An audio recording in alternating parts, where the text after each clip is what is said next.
استاد کو ناز ہوتا ہے وہ شاگرد بریلوی کا امام احمد رضا ہے. تم نے سنا نہیں کیا حضور سید علیہ رسول اللہ فرماتے ہیں on the day of judgment when Allah Almighty should ask from me what have you brought from earth for me, I should present امام احمد رضا خان. آپ فرماتے ہیں کہ قیامت کے میدان میں اگر خدا مجھ سے سوال کرے گا اے علی رسول میرے لیے دنیا سے کیا لایا ہے, تو میرے پاس نمازیں ہیں, روزے ہیں, حج و زکات کی نیکیاں ہیں, دوسروں کے ساتھ بھلائی کی نیکیاں ہیں, مگر ان میں سے کچھ بھی پیش نہیں کروں گا. خدا سے کہوں گا پروردگار میری زندگی بھر کی پونجی اگر کوئی ہے تو وہ بریلوی کا تاجدار امام اہل سنت ہے. بریلوی کا تاجدار امام اہل سنت ہے. یہ تمہارا ہیرو ہے, تمہیں ان کے پیچھے بھاگنا چاہیے, تمہیں ان کے پیچھے بھاگنا چاہیے, مگر تم نے اپنے اندر گندگی پھیلا دی. تمہارا بیٹا کالج جاتا ہے, جا کر آوارگی مچاتا ہے. تمہارا بیٹا چوراہے پر کھڑا ہوتا ہے, آنے جانے والی لڑکیوں کو تارتا ہے. کبھی اس کی ٹانگیں دیکھی, کبھی اس کی زلفیں دیکھی, کبھی اس کا سینہ دیکھا, کبھی اس کے کپڑے دیکھے.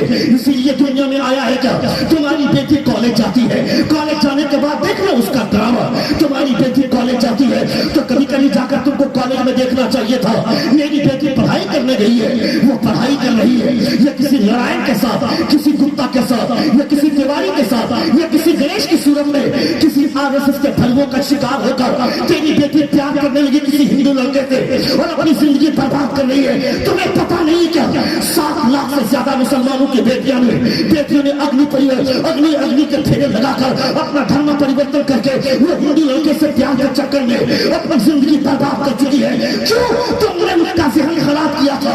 میری بیٹی ڈاکٹر بننا ہے, ڈاکٹر بنو گی پیسہ ملے گا, انجینئر بنو گی پیسہ ملے گا, پروفیسر بنے گی پیسہ ملے گا. میں کہتا ہے اپنی بیٹی کو یہ سب کچھ بتانے سے پہلے یہ بتانا چاہیے تھا کہ میری بیٹی ڈاکٹر بنے گی پیسہ ملے گا, انجینئر بنے گی پیسہ ملے گا, پروفیسر بنے گی پیسہ ملے گا, مگر یہ سب کچھ بننے سے پہلے فاطمہ کی کنیز بن جانا.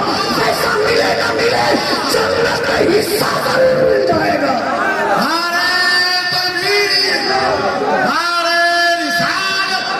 رحمت عالم کانفرنس.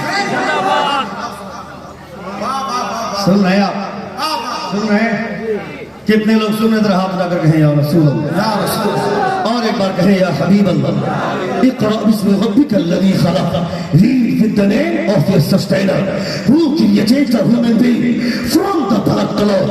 پڑھو اپنے رب کے نام سے جس نے خون کے لوتھڑے سے تمہیں پیدا فرمایا.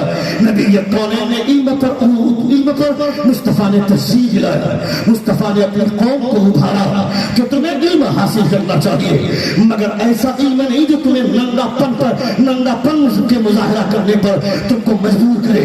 ایسا علم جو تمہیں اللہ رب العزت کی بارگاہ میں عزت دار بنائے, اللہ رب العزت کی بارگاہ میں چہرہ دکھانے کے قابل بنائے.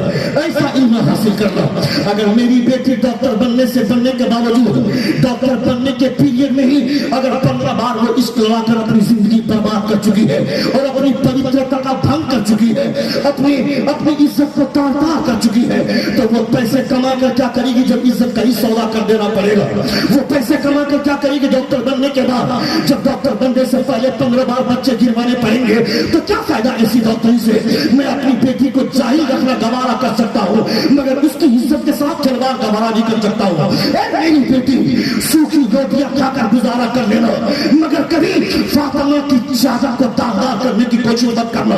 سوکھی روٹیاں کھا کر زندگی گزارا کر لینا, مگر کبھی اپنی عزت کے ساتھ سمجھوتا مت کرنا. یہ کیا ڈرامہ چل رہا ہے. کسی نے 300 روپے کا ریچارج کر دیا, اسی کو دل دے بیٹھے. کسی نے شاپنگ میں 2-4 ڈریس دلوا دیا, اسی کو دل دے بیٹھے. کسی نے سنیما ہال لے کر گیا, اسی کو دل دے بیٹھے. یہ تمہارا دل ہے, یہ تمہارا دل ہے, یہ عالی امتیاز ہے کہ اپنی زندگی برباد کرتی ہے. میں کہتا دل نہیں لگانا ہے تو مصطفیٰ سے کیوں نہیں لگاتے ہو. جب کوئی حضور سے دل لگاتا ہے اس کی زندگی کتنی ہنسی ہوتی ہے جاننا چاہتے ہو. حضرت باعث بستانی رضی اللہ تعالیٰ ہر قدم پر 2 رکعت نماز ادا کر رہے ہیں. سوچا کہ آج میں خانہ کعبہ کا طواف کروں گا, ایک الگ رنگ میں, ایک الگ ڈھنگ میں. ایسے طواف کسی نے نہیں کیا ہوگا کہ ہر قدم پر خانہ کعبہ کے لیے 2 رکعت نماز ادا کرے, خدا کے لیے 2 رکعت نماز ادا کرے. یہ اتنے اہتمام کے ساتھ خانہ کعبہ کے قریب پہنچتے ہیں تو دیکھتا ہے کعبہ گم ہے, کعبہ غائب ہے. خدا سے فریاد کرتا ہے مولا اتنے اہتمام کے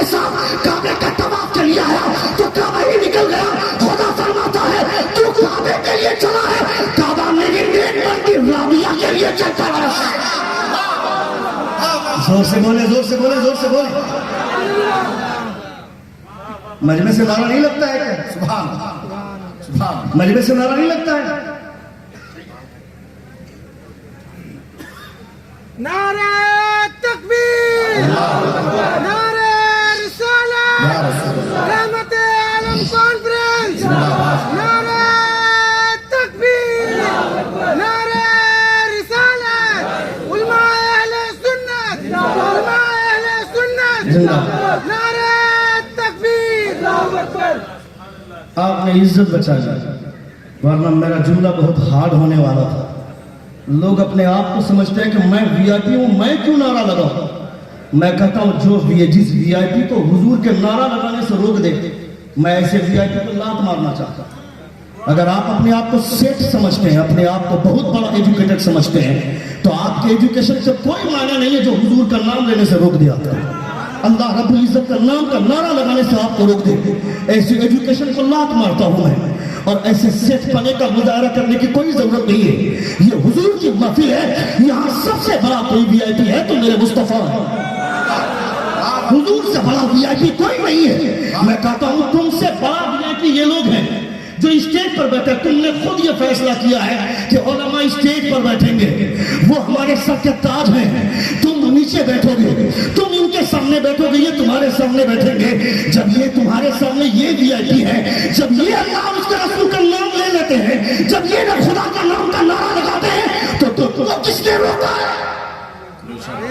تم کو کس علم نے روکا ہے؟ تم کو کس ایجوکیشن نے روکا ہے؟ اپنے نسلوں کو اس پر بھی تربیت دینے کی ضرورت ہے. بہت سارے لوگ بولتے ہیں کہ ڈاکٹر، انجینئر، پروفیسر، لیکچرر سنیوں کے جلسے میں نہیں ہوتا ہے، اس لیے کہ سنیوں کے جلسے میں سبحان اللہ بہت زیادہ بلوایا جاتا ہے. میں کہتا ہوں اگر جلسوں میں بیٹھ کر وہ ڈاکٹر سبحان اللہ نہیں بول سکتا ہے، وہ سبحان اللہ نہیں بول سکتا، اللہ کے رسول کا نام نہیں لے سکتا ہے، تو اس کا جلسے میں نہیں آنا بہتر گھر ہی میں رہے. حضور کی محفل میں بیٹھ کر خدا کے نام کا نعرہ نہیں لگائے گا، کب لگائے؟ گھر میں تو کبھی فرصت ہی نہیں ملتی ہے. گھر میں بیوی بچے ساتھ بیٹھ کر کارٹون دیکھتے ہیں، فلمیں دیکھتے ہیں. میرے ہاتھ میں الگ موبائل، میری بیوی کے ہاتھ میں الگ موبائل، میرے بچے کے ہاتھ میں الگ موبائل.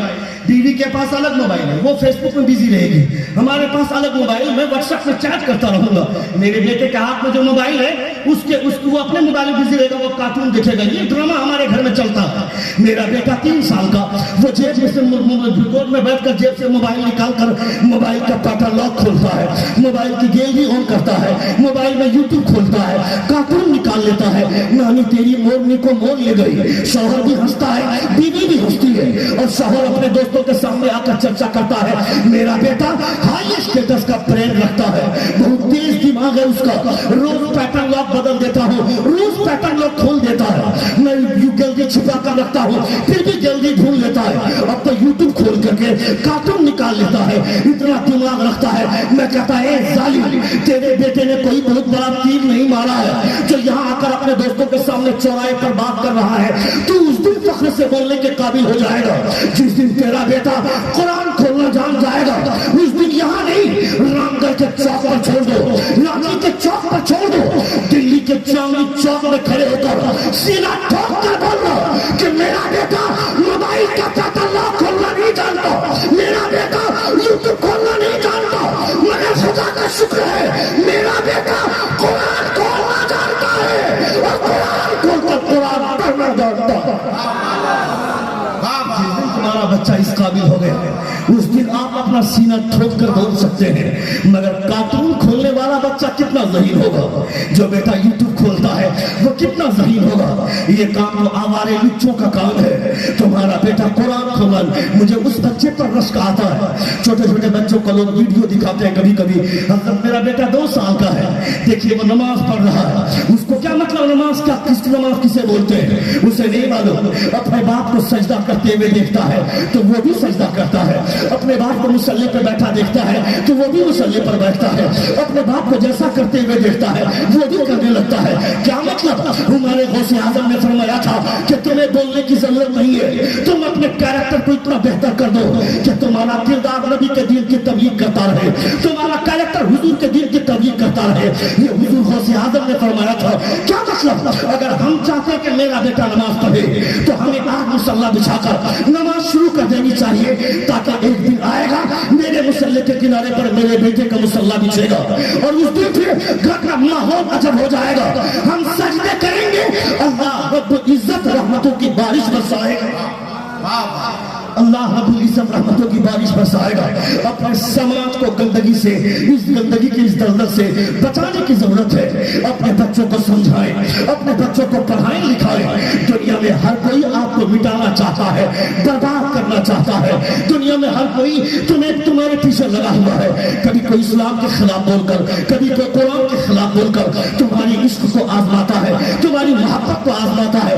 ابھی 2 سال پہلے وہ وسیم رافضی جو RSS کا بھلوا ہے, RSS کا کتا ہے, وہ وسیم رافضی جس نے کہا تھا کہ قرآن مقدس کی 26 آیتیں بدل دینی چاہیے تھی. میں کہتا ہے ظالم, قرآن مقدس کی 26 آیتیں جو مصحف کی صورت میں ہے, جس کو ہم دیکھ کر پڑھتے ہیں, ہاتھ میں لے کر پڑھتے ہیں, اس سے 26 آیتیں کیا ہے, 40 آیتیں بھی بدل دے گا چلے گا, مگر جو قرآن سینے میں محفوظ ہو چکا ہے وہاں سے کون سی آیت مٹائے گا, وہاں سے کون سے کلمہ مٹائے گا.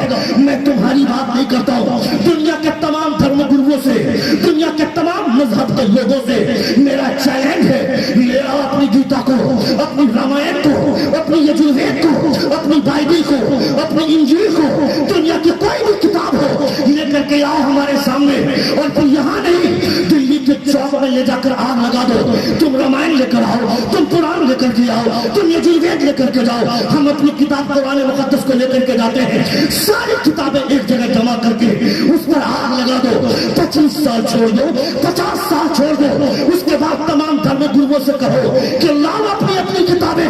قسم خدا کی دنیا کا کوئی دھرم گرو کوئی کتاب نہیں لے پائے گا, مگر مدرسہ اہل سنت نور اسلام کا ایک چھوٹا بچہ اپنا سینہ لے کر آگے بڑھے گا. وہ کہے گا میں پڑھتا جاتا ہوں, لکھتا جاؤں, دنیا کی کوئی کتاب نہیں مگر قرآن پھر سے تیار ہو جائے گا.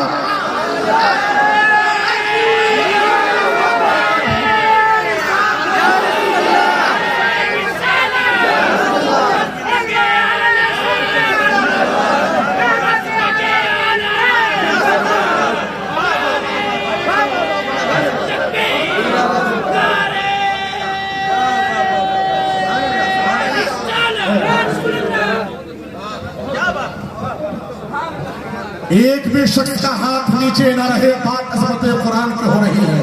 نعرہ تکبیر, نعرہ رسالت, عظمت قرآن, فیضان قرآن, مذہب اسلام, حفاظ کرام, مفتی شہاب الدین ثقافی. تمہیں کیا لگتا ہے مدرسے کے ان بچوں کے پیچھے جتنی محنت کی جاتی ہے ایسے ہی محنت نہیں کی جاتی ہے؟ پوچھ لینا کبھی محترم سے, ایک ایک دروازے پر کبھی چاول مانگنے چلے گئے, کبھی دال مانگنے چلے گئے. مدرسے کے اساتذہ, مدرسے کا صدر, سیکریٹری, خزانچی, ایک ایک آدمی کے دروازے پر 15 بار 20 بار جانا پڑتا ہے کہ آج اچانک دال ختم ہو گئی, آج اچانک چاول ختم ہو گیا, کبھی آلو ختم ہو گیا, کبھی سبزی ختم ہو گئی.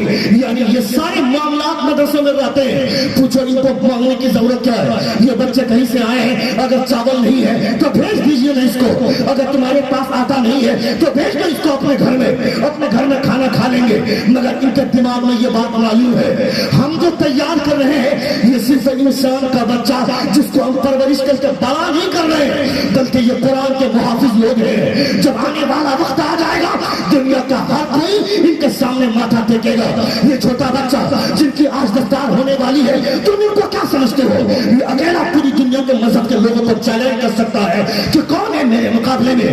تم آؤ, انجیل بھی قرآن, انجیل بھی اللہ رب العزت کی کتاب ہے, مگر سوائے پیغمبر کے کسی کو انجیل یاد نہ ہوئی. یہ بھی متزبور بھی اللہ رب العزت کی کتاب ہے, مگر سوائے نبی کے کسی کو کوئی